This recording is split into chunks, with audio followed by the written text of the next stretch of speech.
Colonel Ruth Alice Lucas, November 28, 1920 to March 23, 2013, the first African-American woman in the Air Force to be promoted to the rank of colonel and who at the time of her retirement was the highest-ranking African-American woman in the Air Force. Ruth Alice Lucas was born in Stamford, Connecticut, on November 28, 1920.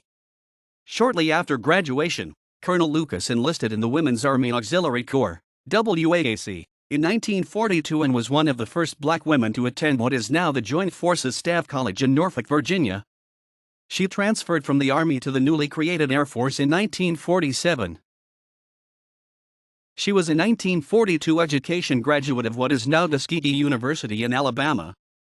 In the early 1950s, while stationed at an Air Force base in Tokyo, Colonel Lucas taught English to Japanese schoolchildren and college students in her spare time. She received a master's degree in educational psychology from Columbia University in 1957 and moved to the Washington, D.C. area in the early 1960s. Colonel Lucas held a variety of positions, mainly in research and education, before being named a colonel in 1968. At the time of her promotion, Colonel Lucas was a General Education and Counseling Services Assistant in the Office of the Deputy Assistant Secretary of Defense for Education at the Pentagon. She created, organized, and implemented special literacy programs aimed to increase the education levels of service personnel. Most people don't realize that among all the servicemen who enter the military annually, about 45,000 of them read below the 5th grade level, and more than 30% of these men are black, she said in a 1969 interview with Ebony magazine. Right now, if I have any aim, it's just to reach these men, to interest them in education and to motivate them to continue on. Many men saw results from her programs and management, including retired Master Sergeant Alfonso Hall, who served in the same division as Colonel Lucas in the 1950s.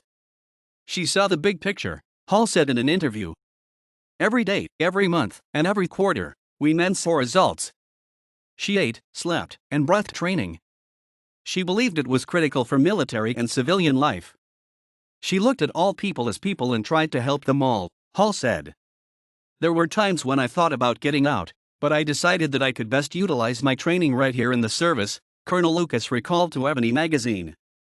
1 year slipped into another, and, well, when my promotion came last year, it just seemed to cap all my previous experiences.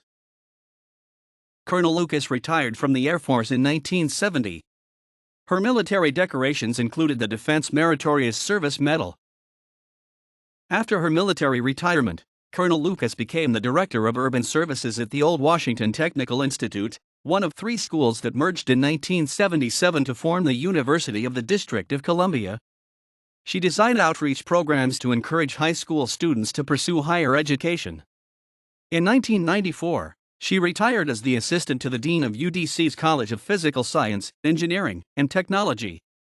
Colonel Lucas was a past member of a Washington Urban League advisory panel on education and worked with the U.S. Equal Employment Opportunity Commission to improve testing techniques.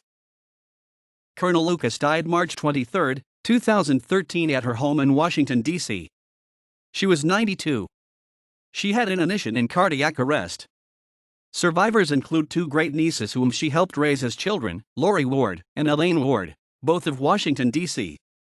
Colonel Lucas is buried at Arlington National Cemetery.